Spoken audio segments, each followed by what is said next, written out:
Welcome to the Great Detectives of Old Time Radio. From Boise, Idaho, this is your host, Adam Graham. If you have a comment, email it to me, box13@greatdetectives.net.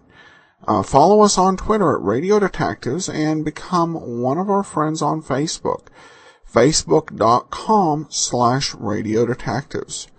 Well, today's episode is brought to you by the financial support of our listeners, and among them is Stephen, who sends a donation from the UK, and he writes, "I listen every night. Thanks very much. Kind regards." Well, thanks so much for your support, Steve, and you can always click the donate link at greatdetectives.net. Now it's time for today's adventure of Frank Race, The Adventure of the Mormon Country. The Adventures of Frank Race, starring Paul Dubov.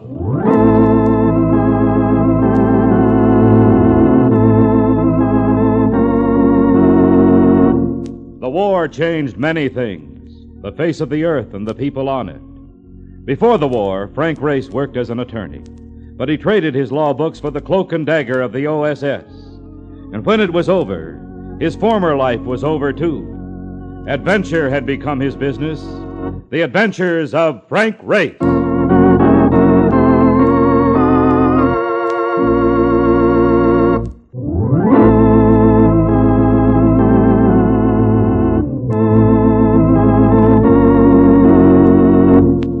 And now we join Frank Race for The Adventure of the Mormon Country.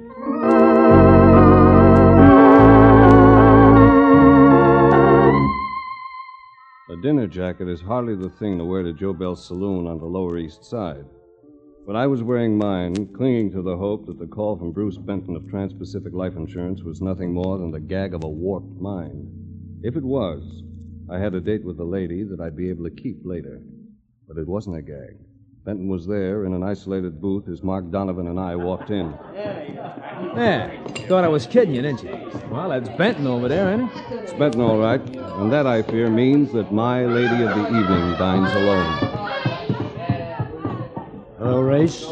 Hello, Bruce. I told you I'd dig him up, Mr. Benton. Thanks, Donovan. It's all right. Sit down, boys. What's up, Bruce? This saloon is hardly the type of place for an insurance company vice president to be keeping late office hours. Something came up. Something I'd rather handle in an unorthodox manner. I called you to the office or picked one of the usual meeting places. Well, that wouldn't be quiet, would it? A foundry would be more quiet than this joint. Quiet was the poor choice of words. Let's say secret. What's the job? First, I want you to be a go-between in the payment of $50,000. It's ransom money, Race. Somebody in your family been kidnapped? No. Victim is Walter Kruger, one of our policyholders. Hey, wait a minute, I know that guy. Who doesn't? Walter Kruger, better known as Sonny Kruger. Playboy and heir to one of the largest fortunes in the country. But how is it you're being tapped for the ransom, Bruce? We're dealing with a clever gang, Race. They haven't bothered the family. They're dealing on a business basis without risking any emotionalism. I still can't see why you want to pay off. We have Kruger insured for $300,000. With double indemnity, that's $600,000. If we don't pay off, they'll kill him. Holy cow. That is smart. Either you pay the 50 G's or lose 600 G's. I can see your point, but I can't buy it, Bruce. Refuse and call in the FBI. Don't get me wrong, Race. I'm not playing ball with them.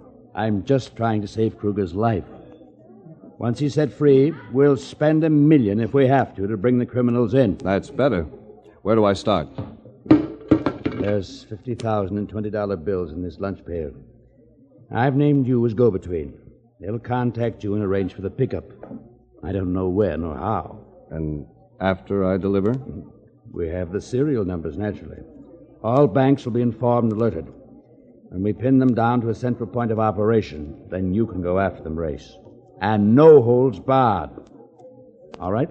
I'll take it. Good. Now, I guess you might as well drift out of here. Now, there's a side door. I'll have another drink and leave later. Right. Come on, Mark. Let's go. Brother, carrying that kind of dough in this joint ain't a happy idea, Chuck. Especially the way you address it. We'll be out soon. Then I'm in for a lonely evening at the telephone. And if the lady calls, I'll have to hang up. Yeah. I left the car in front of the joint. So we can go through this alley here. Sure, come through. But don't be in a hurry. He stood in the shadow of a doorway where the streetlight at the end of the alley couldn't pick out his face. But the gun in his hand was very visible. 2 other men were crouched behind the rubbish cans at the far side of the alley. You got a package to deliver. Start unloading. Just drop it on the ground. It's rather valuable. Yeah, I know it's valuable. Don't monkey around. Now, may I have a receipt? Well, I'd give you one, but I don't think you'd like it. Walk to your car slow and get lost. I'll do it, reluctantly. I hope we meet again someday. Think we can jump him? No, stair play this time. Look, I don't know what you're mumbling, but I don't like it. Now move. Come on, Marcus. We'll send our guest home in a couple of days. Meanwhile, be like the little Fisk boy. It's time to retire before somebody blows your candle out.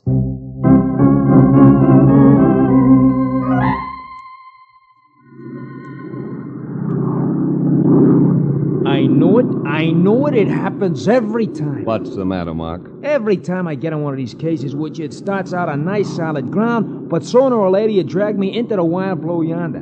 And I ain't no Pappy Boyington. Relax and take a look at this map. Ransom bills have turned up in all the circled areas. Cities in Idaho, Montana, Arizona, Nevada. Yeah, that's great. So how you going to find a guy who's pushing? There's one good-sized city in the area that hasn't been touched. Right there. Yeah. Salt Lake City. You figure they'll try to unload some of the dough there? No. They must have skipped Salt Lake City for a reason. And I think the reason is simple. They're working out of Salt Lake City. They wouldn't push any of the bills too close to their base. Oh. You ever been in Salt Lake before, Race? In the winter. It's great for skiing. Skiing? You mean girls? Maybe I'd better say skiing before you get into trouble. This is Mormon country, and you'd better be on your good behavior. Yeah, I'll grow wings and make like an angel. As a matter of fact, I feel a lot safer up here with a spare set of wings. Oh, go get yourself a magazine. I want to take a nap. Okay. Be back in a while. May I sit down for a moment, Mr. Race? For a moment, I thought I dozed off and had myself a vision. She was standing over me, and her eyes were like violets, but there was fire behind them, just like that smoldering something in her voice. Then she slipped into Mark's seat, and her hand, very soft, very alive, and very feminine, settled over mine. You don't remember me, do you, Mr. Race? If I should, and I don't, I ought to be shot. I'm Sybil Anderson. The insurance company hired you to keep an eye on the family jewelry at my coming-out party in 1946. But you can't be that scrawny little society girl. I've grown up a little. It happens. It should happen to every girl. Didn't I read something about you getting yourself engaged last year? Mm-hmm. But it didn't take. My father unfortunately went broke, and I found it hard to keep up with Sonny Kruger and his pals. You were going to marry Kruger? Yes, but not anymore. Where are you bound for, Sybil? Same destination as yours, Race. Salt Lake City. Vacation? No. I've been living there for a while. You know, Race, I've become a career girl. I found that a smart girl can make a lot of money on her own. Why are you going? To study the habits of smart people who make a lot of money on their own.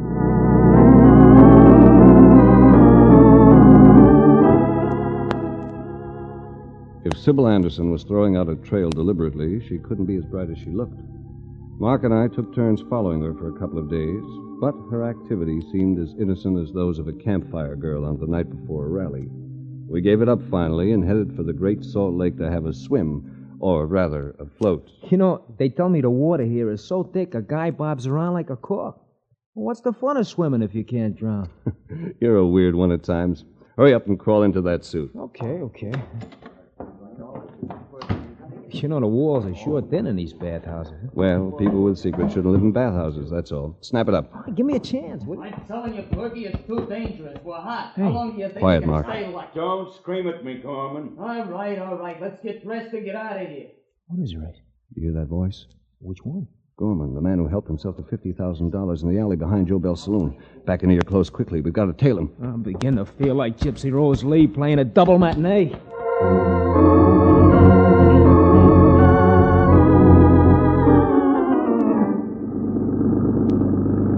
Better speed it up a little, Mark. Gorman seems to be developing a lead foot on that accelerator. You ask me, he knows we're after him. We should have taken down a license number of the car, just in case. Don't worry.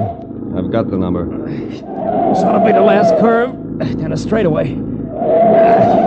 There you are. I tell you, nice stretch all the way up the side. Yes, but no car. Stop. Holy cow. Where could they have gone? Must have driven into some side road we missed or into a patch of saplings. Well, I'll turn this bus around. No, we'll leave it here and take to the woods on foot. We can work back under cover. Maybe their hideout is near here. You know, this is going to give them a great chance to take pot shots at us and swear they thought it was a couple of mooses. We'd make an even better target if we were creeping along in the car. Stay about 5 yards deep from the road, and I'll head in a little deeper. Make as little noise as possible. Yeah, don't worry. I hate having bullet holes in it. Stop talking. Hit the dirt. There's a little ravine just in front of me. Run after it. Next shot. All right. Oh, that last one was close. We're all right for now. They can't spot us in here. We'll be able to hear any approach they make. Yeah, but how are we going to get out? Why not? They got us pinned down. We'll stay here until it gets dark.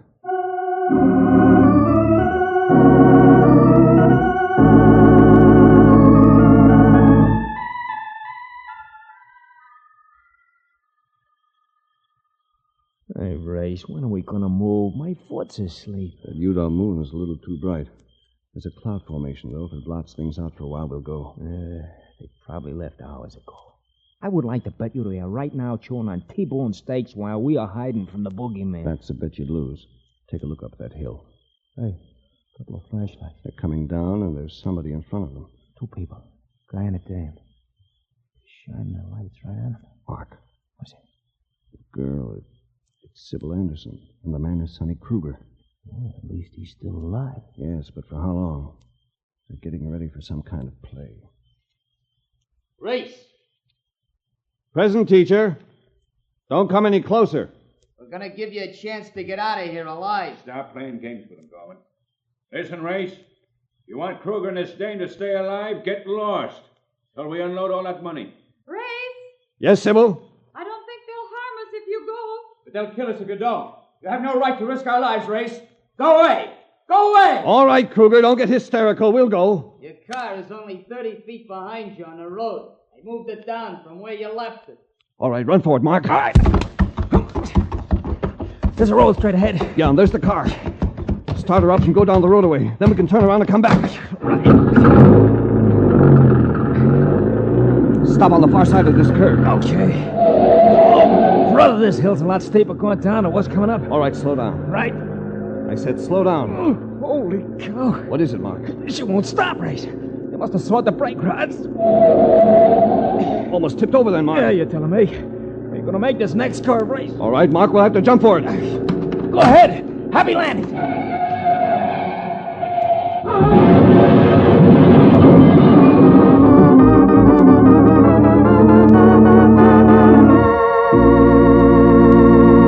We'll return to the adventures of Frank Race in just about 1 minute.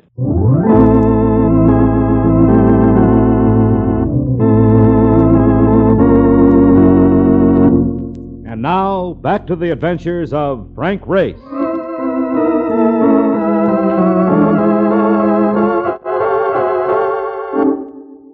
Jumping from a car moving at 90 miles per hour over a winding mountain road is not the sort of sport I'd recommend. At least, not this side of paradise. And speaking of paradise, I wasn't sure which side of it I was on when I started to come to. The lady was dressed in white. Feeling better, Mr. Race? Oh, am I where I think I am? You're in the emergency ward of the Mormon hospital. Mark Donovan, is he all right? Yes. Yes, as a matter of fact, he's waiting outside. How long have I been out? 4 days.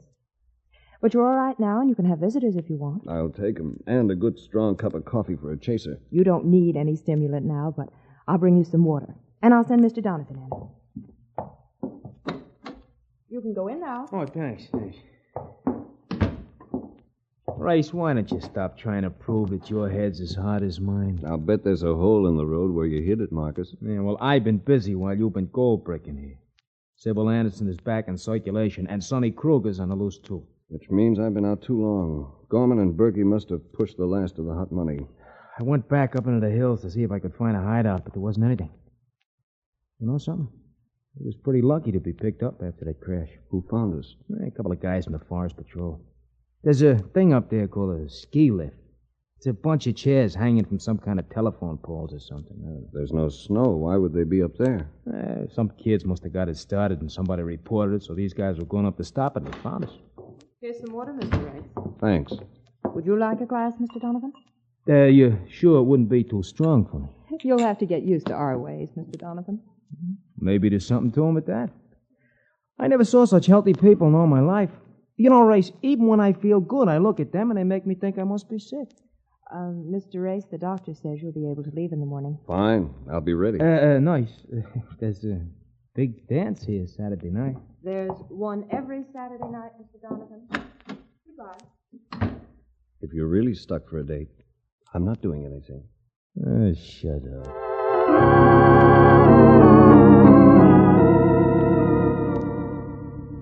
No matter what the town, there's always some place on the outskirts that the local citizens would rather forget. And Salt Lake City was no exception. When I left the hospital, Mark and I drove to the place, a bottle-carrying dive on Route 91 known as the Sinner's Lair. Holy cow, what did you want to come to this joint for, Race? Gorman and Berkey are hardly the type to give up their nightlife, and they'd find Mormon amusements too conservative. Yeah, well, how do you know they haven't blown town? They've set Kruger free. I don't think the money's all gone. Not enough's been picked up. I checked with Benton. Only $21,000 has turned up. You know something? We still haven't gotten a good look at Gorman's face. How are we going to know him? It's a case of ears instead of eyes. Keep yours open and tab that voice if you can. Drift around a little. All right. But suppose he spots us first. He's never seen us too clearly either. They've got as much of an edge as he has. Okay. If I see him, I'll give you the nod. Eavesdropping has never been one of my favorite pastimes, and the patrons of the Sinner's Lair didn't favor it either. There were faces I'd seen before, migratory faces that turn up here and there around the country, small-time crooks running away from the laws of one state or another, moving from town to town, never staying too long in any one spot. But at the back of the place, near a booth, I caught the tones of a voice I knew. It wasn't Gorman.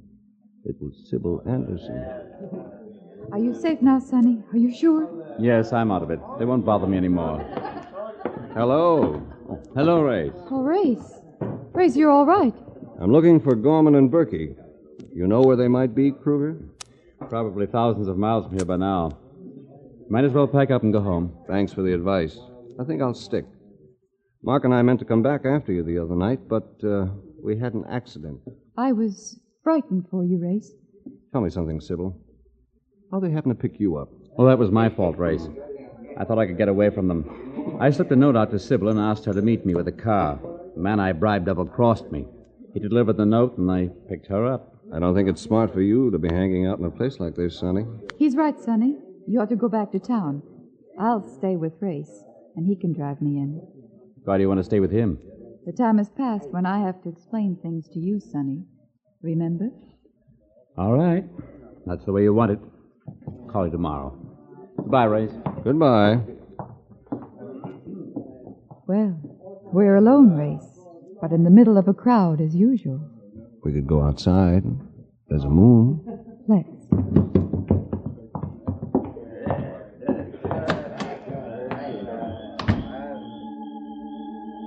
We didn't speak. But when we got outside, I held my arms open for her, and she came to me. She was smaller and softer than she looked, but the fire in her eyes and her voice were even more evident with her eyes closed and her lips smothered. I wanted to do that when I was 18, Race. The night of my coming out party. I'm glad we waited. You learned a lot. Yes, I have. Including how to make money. Want to tell me about it? What do you mean? Who was behind the kidnapping of Kruger? Why, I don't know. Race, you don't think You've made a lot of statements you haven't explained. I've been doing a series of articles on Mormon culture. I've been working, Race. That's what I meant. What was that? Shot from the club. Come on. Race, where are you? Here. Gorman and Boykin spotted him. He took a shot at me and scrambled a car. You know what they look like now? I'll never forget. Hit the highway. Maybe we can catch him. Race, be careful.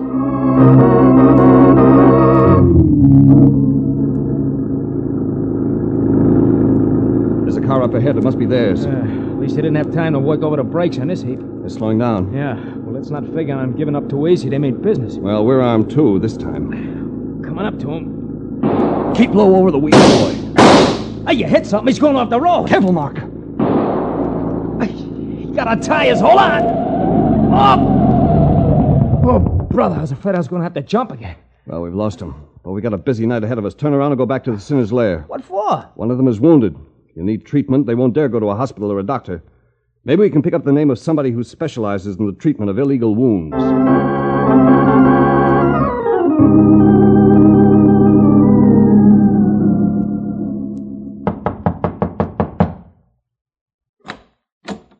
Yes? What do you want? A friend of mine was brought in here suffering from a gunshot wound. I want to see him. I don't know what you're talking about. Look, he's hot. I've got to get him out of town. Stop stalling. Hey, come in. He's in here. Get him out of here fast if he's hot. What happened to the fellow who brought him here? He couldn't wait. Hello, Gorman. Or is it Berkey? You're right the first time, Race. It's Gorman. This is the end of the road, boy. Yeah, I know it. What do you want? Who's the head man? What's in it for me if I spill? I can't promise you anything, you know that. But it might go easier if I could say you were cooperative. All right. I'll gamble. The whole snatch was engineered by...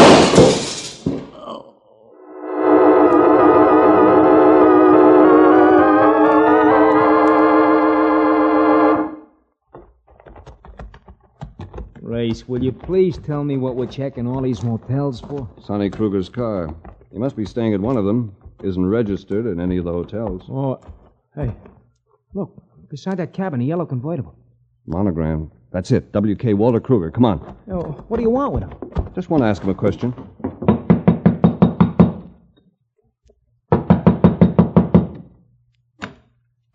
Yes? Oh, it's you, Race. Come in. I want to ask you something, Sonny. Where were you at 1 a.m.? Why? Because somebody shot one of your captors, Gorman, while I was talking to him.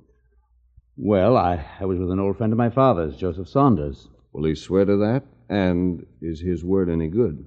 He's a Mormon and very highly respected. How did you spend the evening?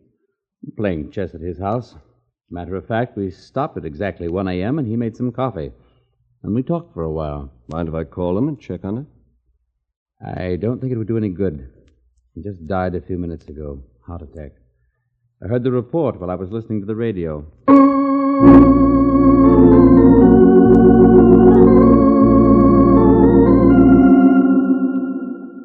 Grace, why are you asking me all these questions? Because you know more than you've been telling me.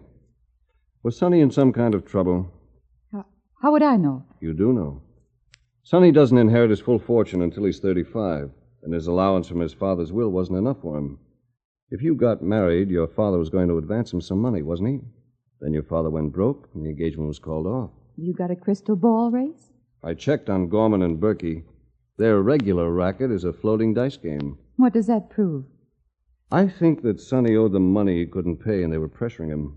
And I think he whipped up this deal himself to pay them off and get himself some cash on the side. Gorman and Berkey unloaded their money, but Sonny has the rest. Find it. I will, sooner or later. Race, Sonny is gone. I went back to check on him. He's gone. We're going too. I got the pieces now. We're going to pick Sonny up.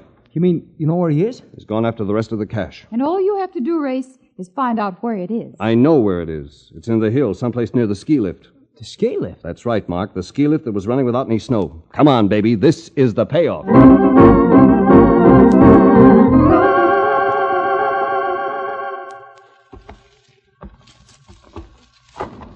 All right, Mark. There's the cabin. He must be in there. If we go into that clearing, he's going to start blasting. We don't have to go in. Sonny, come on out. Come and get me, Race.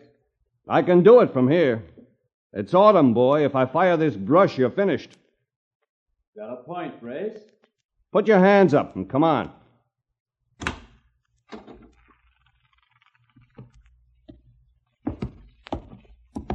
Got me, Race? Looks that way. Haven't you forgotten Berkey? He's right behind you with a gun. Reach for it, Ray. Nice going, Mark. Ah, it's nothing, really. Well, that's my last trump, Race. Looks like you win. I should get out of prison just in time to collect my inheritance. You're not getting out, Sonny. You murdered Gorman. But, Race, I told you about my alibi. I think it will hold up. Maybe Berkey shot Gorman. No, Sonny. You did it. You shouldn't have used a dead Mormon for your story. There was a hole in it. What do you mean? You said you stopped your chess game at 1 a.m. and your Mormon host made some coffee. Good Mormons don't drink coffee, Sonny. It's banned. It's considered a stimulant. You should have learned a little bit about the customs of the country. But I tell you... Don't tell me. Tell a Mormon jury, Sonny. I think that imaginary cup of coffee may be expensive. It's going to cost you your life.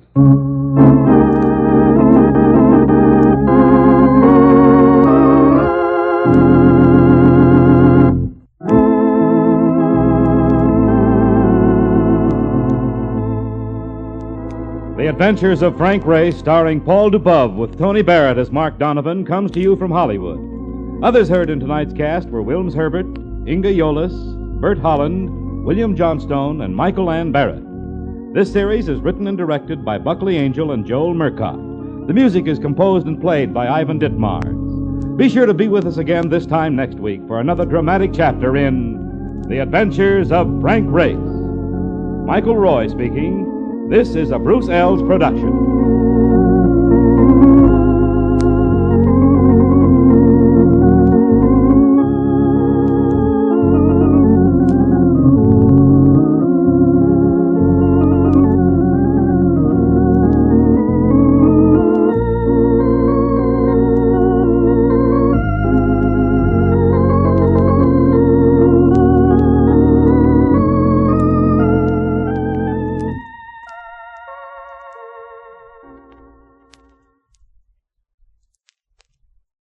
Welcome back. Well, the verbal clue, I think, is definitely pretty weak, and this is a pretty good illustration of it.